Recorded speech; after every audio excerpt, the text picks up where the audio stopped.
An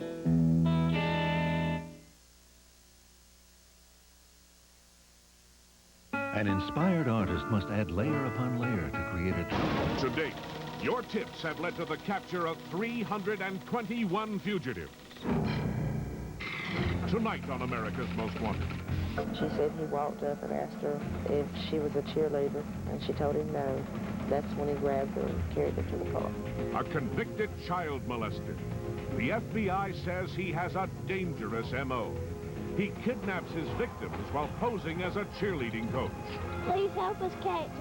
Tonight, he's America's Most Wanted.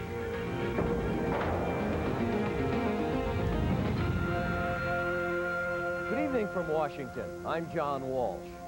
Let's face it, the streets of this country just aren't safe anymore. It's up to us to change that.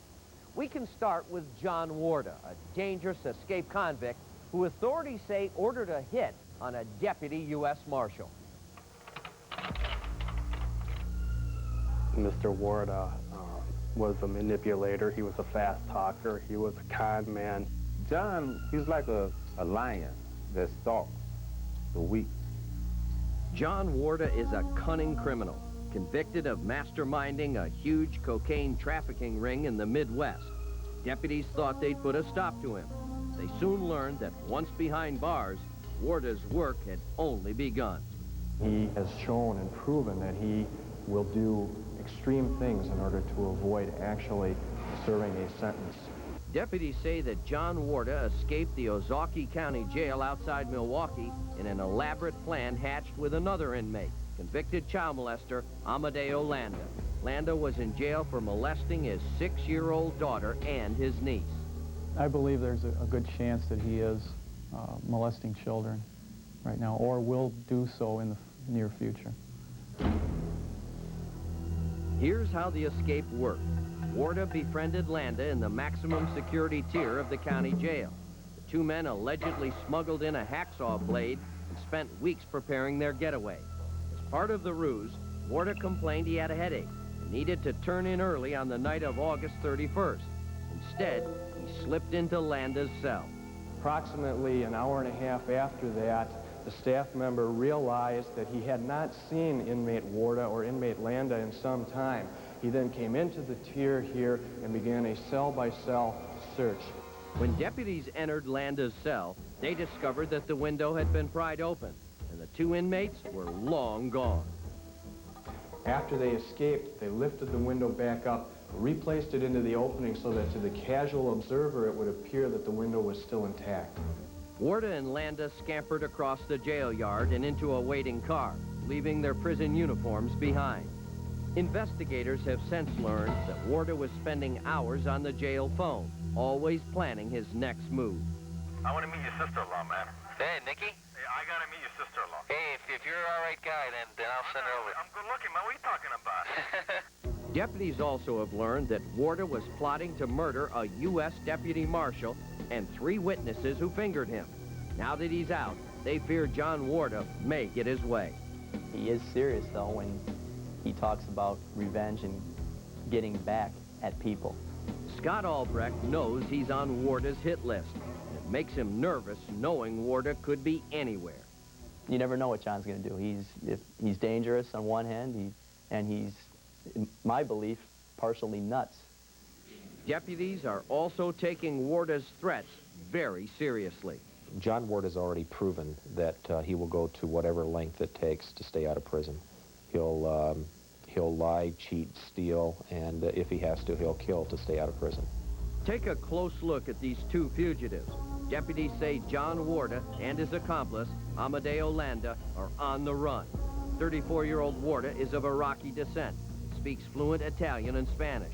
Deputies say he may be hiding out in Chicago using his underworld connections. 28-year-old Amadeo Landa speaks very little English. Deputies say he may have fled back to his native Mexico. If you've seen either of these men, call 1-800-CRIME-TV. That's 1-800-274-6388. Also on the streets tonight is a man police say is a serial child predator. He was paroled last February after serving 14 years for crimes against children. Now the FBI and police in 3 states need your help to take him down once and for all. FBI agents say he likes to pose as a coach, searching for potential cheerleaders. He preys on young girls and has spent time in prison for molesting them. He is charged with sexually assaulting a 12-year-old girl last August in South Carolina. He is Philip Dean Fleming, and police say his latest victim is 8-year-old Santana Boyd. You're getting too heavy for that now. She's Daddy's little girl, and on September 12th, Daniel Boyd came close to losing her when Fleming abducted Santana from her school in Oxford, Mississippi. It was rough. I don't know, like it tore my world apart. You do feel helpless. It's just like, nothing you can do. Just a nightmare come true, but we just fell apart. We didn't know what to do. We felt helpless. When Daniel and his wife, Regina, first found out their daughter was missing, Regina says the school's principal told them Santana had merely gotten on the wrong bus. But later, they found out Fleming drove to her school and stalked Santana before kidnapping her. She said he walked up and asked her if she was a cheerleader, and she told him no. And he asked her to go with him, and she told him no, she had to wait on her little sister. And that's when he grabbed her and carried her to the car. For 18 hours, Daniel and his wife lived through agony, not knowing if Santana was alive or dead. Later, Santana told her mother that Fleming had put her through hell. He told her he was going to shoot her, told her he was going to stab her. And she says that he threatened her, told her that if she told anyone about it, he was going to come back and kill her mama and her daddy. Then he was going to cut her up. Police say Fleming freed Santana the next day at this McDonald's north of Memphis, Tennessee. A college camera crew was with the parents when they found out their daughter was safe. Santana, where's your mama? Are you okay? We're coming to get you. Girl, I love you. You don't forget it, okay? Daddy's on the way. Daddy's coming to get you. You'll be all right now.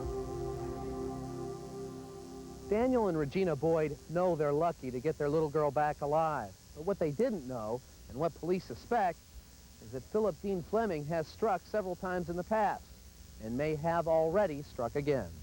This surveillance video shows the latest sighting of Fleming at a convenience store near Hattiesburg, Mississippi in September. FBI agent John Lavoie says Fleming is traveling through the South and is still after young girls. High probability that he will attempt to abduct another child. He's extremely dangerous to young children, especially females in the age group of 7 to 12 years old. Since her ordeal, Santana has made great strides in her recovery. Sometimes shy, always playful, she still seems to be the quintessential 8-year-old girl. She doesn't like to talk about her abduction much, but she did have this to say about Philip Dean Fleming. Please help us, Kate. Please, let's answer that little girl's call for help and get this man off the street before he has a chance to hurt another child. Agents say Fleming is a vagabond. They're not sure where he'll turn up next, but they're certain he'll strike again. If you know where Philip Dean Fleming is tonight, do the right thing and call us at 1-800-CRIME-TV. When we come back, an international manhunt is on for a State Department official the FBI says is a killer. Stay with us. At the end of the Our next story is a mystery that has captivated Washington for years. A State Department official charged with a crime so horrific that people are still talking about it after nearly 2 decades. The pampered son of a doting mother, William Bradford Bishop had every advantage. Yale, a good marriage, and a cushy government job that took him to Botswana, Ethiopia, and Italy. After a decade overseas, Bishop returned to a desk job here in Washington. His mother helped him buy an expensive house in the suburbs, then moved in. To all who knew them, the Bishop seemed to be living the American dream.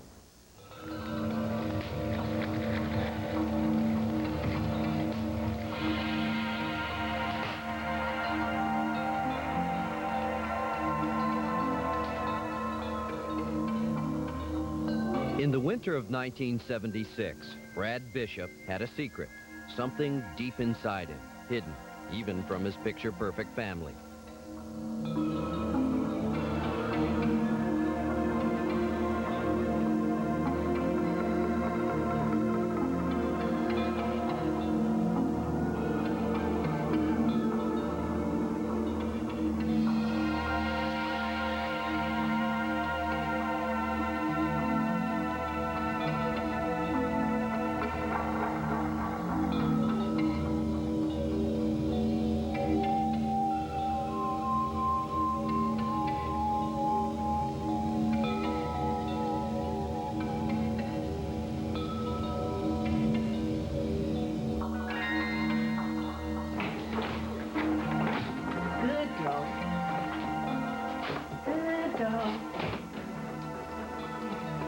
Time for bed.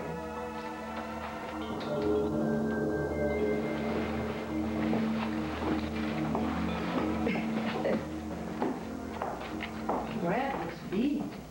He's had a hard day. Oh, really? What happened? He got passed by for the promotion. Oh, no. He didn't make the list. Better look next time. You know how it is. You either move up or you move out.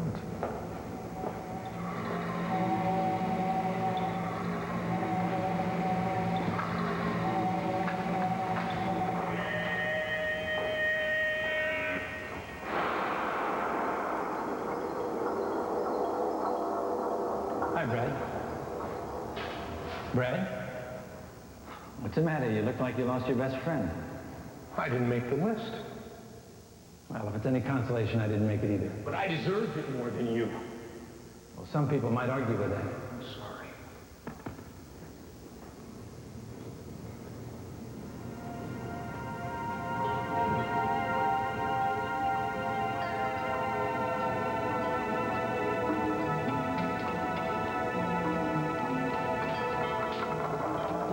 Oh, no. You mean he didn't make the list?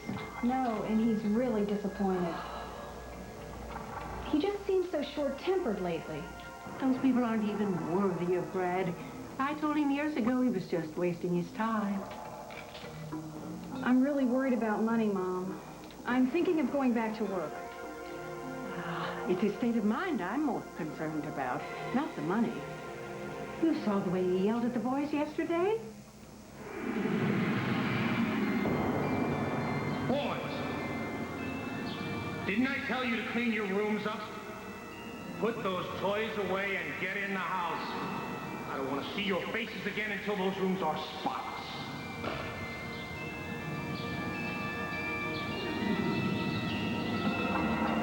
He just seems to be so on edge lately.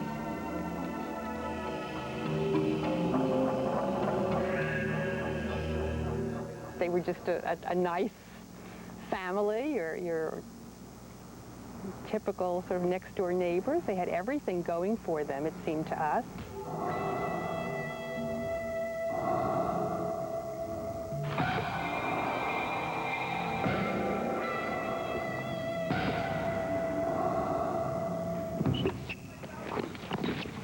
Whoa, Brad, you're really kicking butt today, buddy.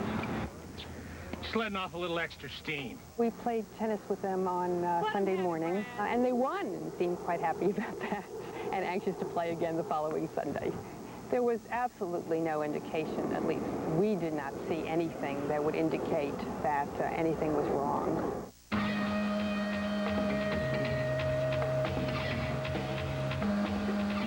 We got passed over for the promotion. It's his state of mind I'm more concerned about. What's the matter? You look like you lost your best friend. He just seems to be so on edge lately. Bradford Bishop was viewed as a very troubled individual. He had been treated for at least 5 years for depression based on instability and anxiety. He was allegedly addicted to medication that he received for the depression. Conversations between patients and psychiatrists are confidential. However, we have reconstructed this scene from Bishop's own writings. Unfulfilled, unused. As a man, I'm unspent. It's like the world out there is just racing by, doing things, accomplishing things. And my life, and my time here, my youth, it's just racing past me. And what bothers me is how little I have to say about it all.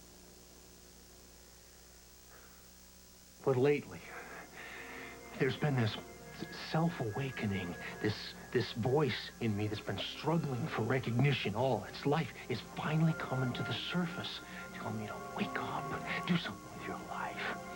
And I've realized that that's the only thing you have to be answerable to, is that voice in you. I'm going to listen to it. I'm going to listen to it. And where it's going to lead me, well, I just don't know. What was the voice in Brad Bishop's head telling him to do? Find out when we come back. Once he snapped, Bishop suffered from severe depression, but he kept that part of his life a secret. He acted like everything was normal, playing tennis, seeing friends, and making plans for the future.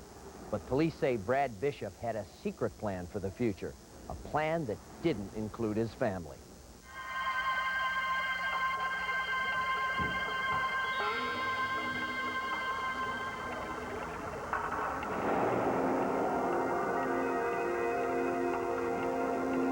Mr. Bishop. Mr. Bishop. Mr. Bishop, are you there? Mr. Bishop? Oh, there you are. I have a call here for you. Please take a message. I'm going home early today. I think I've got the flu. Well, maybe you could sign these papers for me before you leave.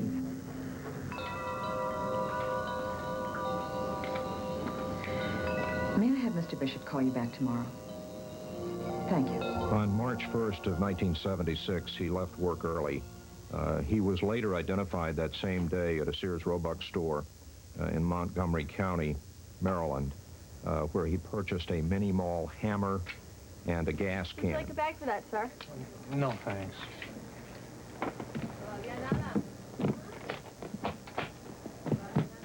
Have a nice day. He was subsequently identified in the neighborhood of the mall where he purchased gasoline for his automobile and for the gas can.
Okay, that's it for tonight. Time for bed.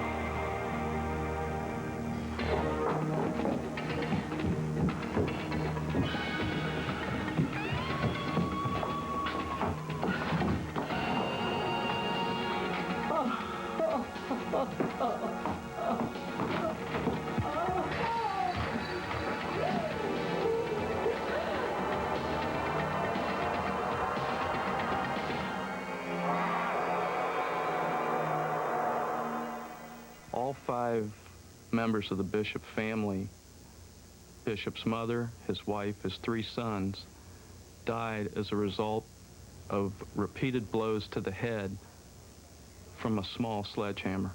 It was the worst scene I'd ever been on, and to this day, it's still the worst scene that I've ever been on. It appeared that someone most likely had taken the bodies out of the home into bed linen. There were numerous bloody fingerprints throughout the home, and they were later determined to be those of Bradford Bishop.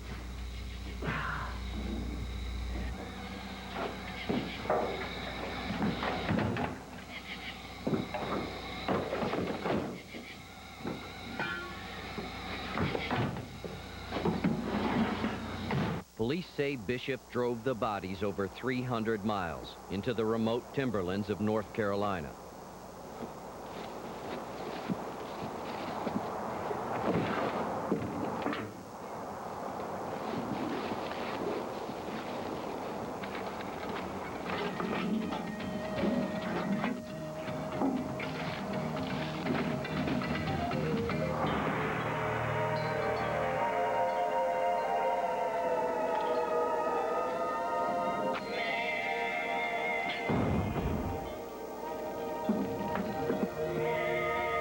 As Bishop's past went up in flames, an alarm sounded at a nearby fire tower.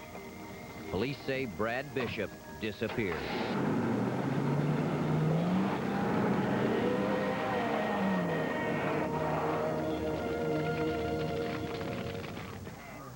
Columbia, North Carolina Rangers responded and were quickly on the scene. When units arrived, they thought they were dealing with a simple brush fire. Instead, they found 5 partially burned bodies.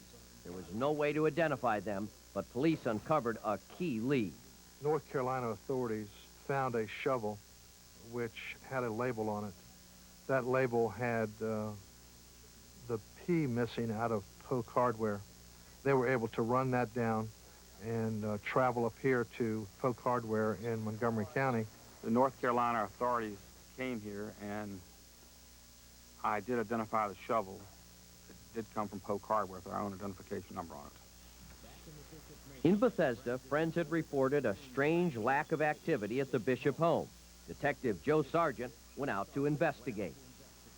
When I went to the address in Bethesda to check on the welfare of this family, I knew that the North Carolina authorities had found 5 bodies in North Carolina.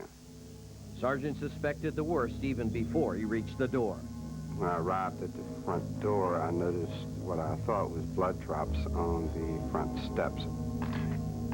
Bloody fingerprints on the walls in the Bishop home matched prints taken from the gas can in North Carolina.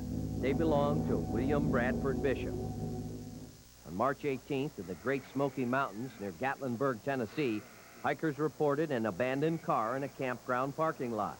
It was the Bishop family wagon. Police launched a massive hunt in the dense wilderness, using airplanes, dogs, and trackers. But Brad Bishop was long gone. Over the years, there have been several sightings of Bishop, most of them in Europe. Now, that makes sense because Bishop speaks a half a dozen languages, including Italian, French, and Spanish. In 1979, a State Department colleague of Bishop's claims he saw him in a public restroom in Sorrento, Italy. When he approached Bishop, Bishop ran out into a blinding rainstorm. There have been other unconfirmed sightings, and police believe Brad Bishop is alive and well. New information from State Department files indicates that Bishop might have fled with the help of a female accomplice, who may have been on parole from a North Carolina prison. This bust shows how Bishop might look today at age 57. His co-worker said Bishop was wearing a scruffy beard. That may have been to disguise his prominent jawline and distinctive cleft chin. Bishop is an expert skier and an amateur pilot. He loves the outdoors and prides himself on his survivalist skills. If you recognize William Bradford Bishop, please call our hotline at 1-800-CRIME-TV. It's been more than 18 years since the murders, and authorities need a solid lead. Maybe tonight a phone call from you will mean just that. There's more to come, so stay with us. A gang member wannabe, a real-life menace to society. I'm not going. Pomona, California, September 26, 1991. Give it up, Shane. This ain't the only crib in Pomona. Tripping, Holmes? Breaking in is half the fun.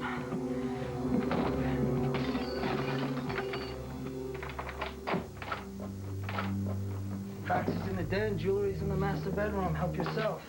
Oh, don't touch the bedroom on the left. Why? Because I said so, man, that's why.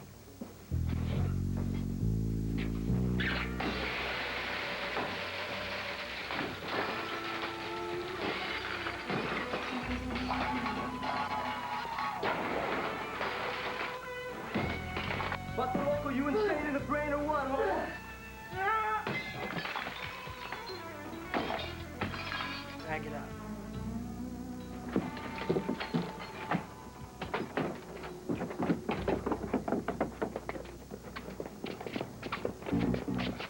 What the hell? Shit. Hey! Hey, go!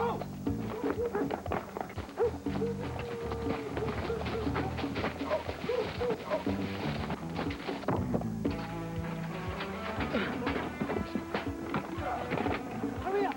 Get it out of here! I can't make it! Come on, hurry! Come on! It's bad enough you don't go to school, that you hang out with those Mexican gangsters. But robbery? Your own house? Shane, we've done everything we can for you. Did I ask you for anything? You want to help me out? You get me with my real mother. You tried that once, remember? Sad to say she didn't want you either. Fine! I'll go live someplace else. Whatever. I don't care. Just as long as I don't have to live with you two anymore. In the fall of 1991, 14-year-old Shane Megan's father ran out of options. Megan was turned over to the custody of the state, sent to a boys' home in Norco, California. That's us? Yeah. That color right there. Hey, Boss Holmes.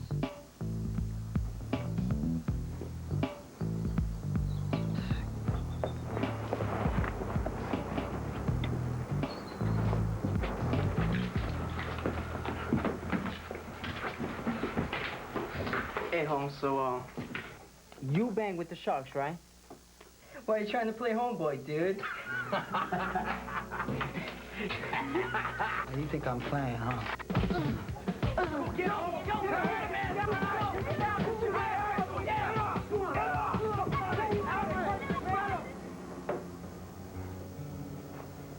Yo. Hey, champ. Not bad with your fish there for a little guy. Kind of like Dempsey. More like De La Hoya. Oh. I'm Aliceves. I'm a counselor here. And you're Megan. Magaña. Magaña. Vaya. Ah, quieres decir que andas con los tiburones de la calle 12, ¿no? Knock it off. 12th Street Sharks are a Mexican gang. My real mother is from Nogales. All right, word of advice. Lighten up on the machismo trip. You know, we all gotta get along here.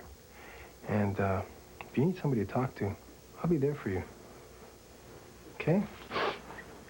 Simone.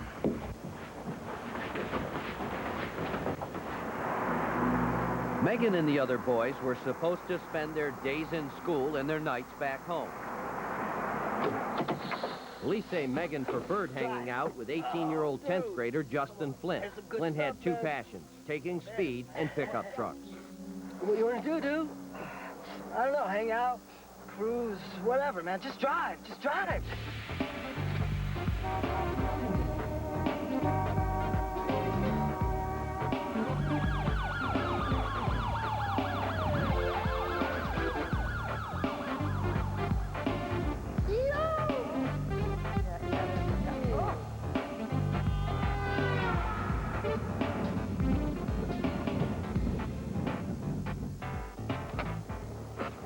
Party's over, dude.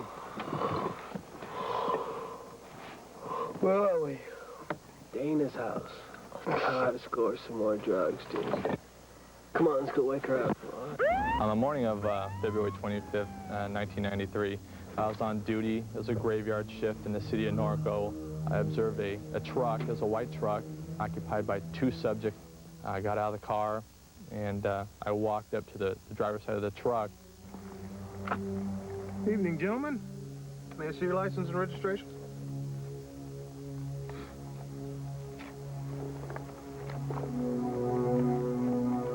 What you doing out here this time of night?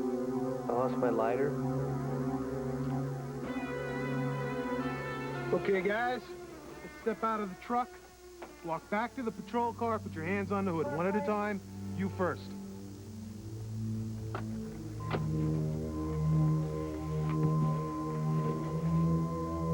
Okay, let's go.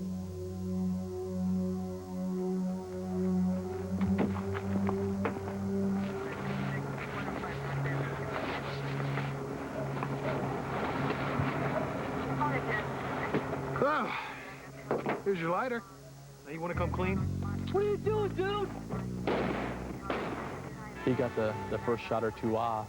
I unholstered my gun and I was returning fire. Basically, I was going to fuel the fire to get myself out of a bad situation. It was in the driver and Shane. They took up a concealment position behind my patrol car. I felt then it was time for me to make my break for it. It was when I was behind the truck. A lot of things were racing through my mind, like I'm going to die, or another thing that raced through my mind is I'm not going to die. I'm going to go home. The driver and Shane made their break for it to get back in the truck.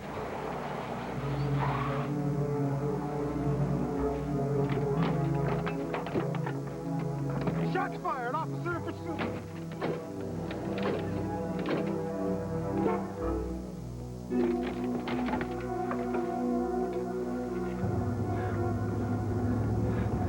Dude, what are we gonna do now? Yeah, dude, what are you doing? Let's get on the freeway and shut up. Come on, man! I can't go home, man. I'll get life if I go home.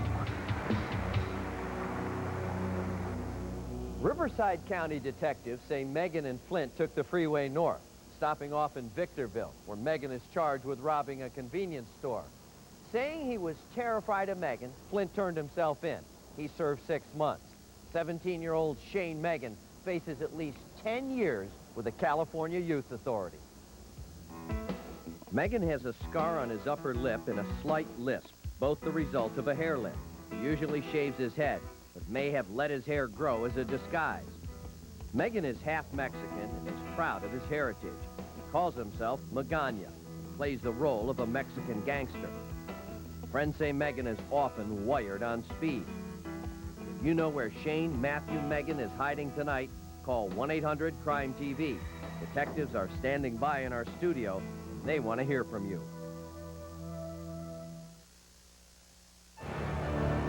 A movie is being made. The definitive nightmare. I thought you killed Freddie off. You're alone and your car breaks down. That's what happened to Denise Huber in 1991. She had a flat tire and was stranded on the side of a busy California freeway. The next day, police found her car. Denise was missing. Breathe between it. Don't get your hair in it. This is home video of Denise Huber's 23rd birthday party. The California girl with a head-turning smile was surrounded by her family and friends. It would be her last birthday party. A few months later, on Sunday, June 2nd, 1991, she said goodbye to her parents as she was leaving to go to a concert with a friend. She was telling us about the concert. She was even telling us that she was going to be late getting home because they were planning to stop off at the canteen afterwards. And she was real excited about it. She was smiling and she was happy and she said goodbye and I remember she said she loves us and, you know, I'll always remember that. Denise was on her way home at about 2 a.m. when police believe her tire blew out and she pulled off the road. Denise never made it home. Her abandoned car was found the next night. Police and friends immediately mounted a search, but it seemed as if Denise had vanished into thin air.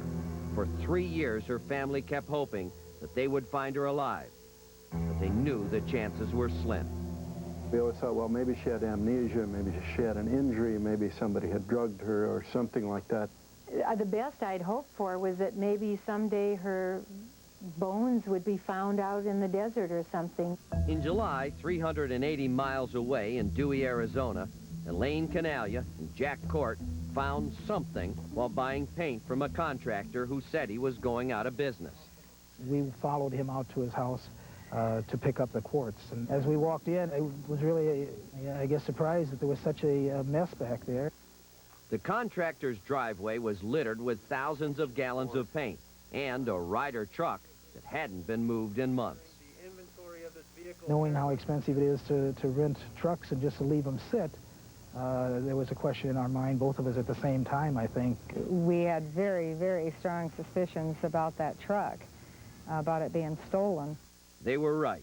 A police check revealed that the truck was stolen from Southern California. But when police went to search it, they discovered this was much more than grand theft auto. So apparently a freezer is located inside with electrical hookup and believed to be... This is actual police video taken when the freezer was opened for the first time. So at this point, let us open up the freezer and see what we have inside. Upon opening it was an object in the freezer, if you will, surrounded in a black plastic type material. When the bags were opened and peeled back, and I observed an arm and hands and some handcuffs on the hands. You know, at that point, there was no doubt in my mind that we were going to be working a homicide. Police arrested John Familaro and charged him with murder. His obsession as a pack rat would be his undoing. This is the living area, stacked with boxes. Inside Familaro's house, in a box marked Christmas, police found Denise Huber's most intimate items. Her shoes, checkbook, credit cards, driver's license, car keys, even a memento from happier times, the ticket stub from the last concert she went to. Sunday, June 2nd, 1991.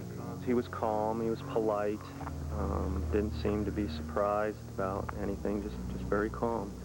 John, there's a body in the truck. Okay, and that's what I want to talk to you about. Familaro refused to talk to police and demanded to see an attorney, but police were able to make their case anyway. Papers found in his house revealed that 10 days after Denise disappeared, Familaro bought the Montgomery Ward signature 2000 freezer she was found in. Police found the keys to the freezer, keys to the handcuffs that shackled Denise, newspaper clippings, and news reports of her disappearance, and videotapes of Jeffrey Dahmer and Charles Manson. It's obviously pretty bizarre to keep somebody around for 3 years in a freezer. What's behind that? What's the thinking behind that? I couldn't imagine. Familaro was once an L.A. County Sheriff trainee. Police believe he may have been wearing this shirt the night Denise disappeared. Instead of helping her, they say Familaro kidnapped her, then brought her to this storage facility less than a half hour from her home. Police believe he murdered her with a hammer. Traces of blood matching Denise's were found inside. For the first year, she was very close to where we go to church every Sunday. We would be driving by her body and not realizing that she was that close. California police say Familaro eventually moved the freezer into this storage facility, where he kept Denise's body for a year and a half. The manager of the facility says Familaro requested 24-hour electricity in the storage unit and demanded to be notified immediately if the power ever went out. In January, Familaro loaded the freezer into the Ryder truck and, according to police, drove back to his family's house in Arizona. I miss her, but I know where she's at, and I know I don't have the wandering. The last 3 years were the terrible years, and now it's the finality of it. But yes, I miss her terribly. Dennis and Ione Huber celebrated their daughter's life at a memorial in Southern California. Hundreds of people came to remember Denise and pay their last respects. She was then laid to rest in South Dakota next to her grandfather. Familaro has pleaded not guilty to her murder. He took her life, and so the death penalty he definitely should get for that. But for all the pain and suffering that he's put us and other people through, you know, there just isn't a punishment that's harsh enough in my mind. The Hubers left Southern California and moved to North Dakota, near where their daughter is buried. John Familaro is moved to the Orange County Jail. When inmates there heard what Familaro was accused of, they wanted nothing to do with him. Threats were made against his life, and Familaro's in isolation. He still claims he's innocent. Now, news of a capture. In the last few weeks, we've been keeping you up to date on the nationwide crime spree of what the FBI says are two serial killers. Alan Nicholson and Dennis Skillicorn were captured this week just 24 hours apart. San Diego police nabbed Nicholson, and it was your tips that got Skillicorn. We told you about the path of terror Nicholson and Skillicorn blazed from Missouri to California. Police charge the men with one murder in Missouri, 2 more in Arizona, and suspect them of a 4th in Nevada. On Wednesday, police caught up to Nicholson and Skillicorn in San Diego, where the two were hitchhiking. Nicholson admitted he was on America's Most Wanted. So San Diego police called our hotline for more information. We told them they had an alleged serial killer on their hands, and he would likely be traveling with his accomplice, Dennis Skillicorn. But it was too late because Skillicorn used an alias and had already been released. That's when America's Most Wanted sent Skillicorn's picture to San Diego TV stations, telling viewers to be on the lookout. An alert tipster recognized Skillicorn from that broadcast and called police. And tonight, the 2 men the FBI called natural-born killers are behind bars.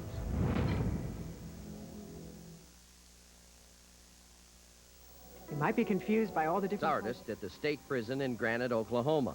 Dial served peacefully as a trustee here for the last 2 years. Then on August 30th, while working on ceramic projects at the deputy warden's home, police say Dial escaped. He stole the deputy warden's family van and took the warden's wife, Bobby Parker, with him. Police found the van in Wichita Falls, Texas 2 days later, but no one has seen Dial or Bobby Parker since then. Bobby Parker has green eyes and is about 5'5", and her family desperately wants help finding her. Dial suffers from a heart condition and needs to take nitroglycerin. He's extremely pale and may be missing 1 or 2 lower front teeth. If you've seen Randolph Franklin Dial, call our hotline right now at 1-800-CRIME-TV. Now, take another look at tonight's fugitives. Convicted on drug trafficking charges, John Warda escaped from a Wisconsin prison using a hacksaw blade to saw through the bars on his window. U.S. Marshals say Warda's accomplice in the escape was Amadeo Landa. Landa was awaiting sentencing for the sexual assault of 2 young children. The FBI wants child molester Philip Dean Fleming for sexual assault, multiple counts of kidnapping, and possession of a firearm. William Bradford Bishop is wanted for killing his mother, his wife, and 3 young sons with a sledgehammer more than 18 years ago in suburban Maryland. 17-year-old Shane Matthew Megan is the gangster wannabe from California who's charged with armed robbery and the attempted murder of a police officer. Remember, one person can make a difference. Agents and operators are in our studio waiting to hear from you. I'm John Walsh. Thanks for watching.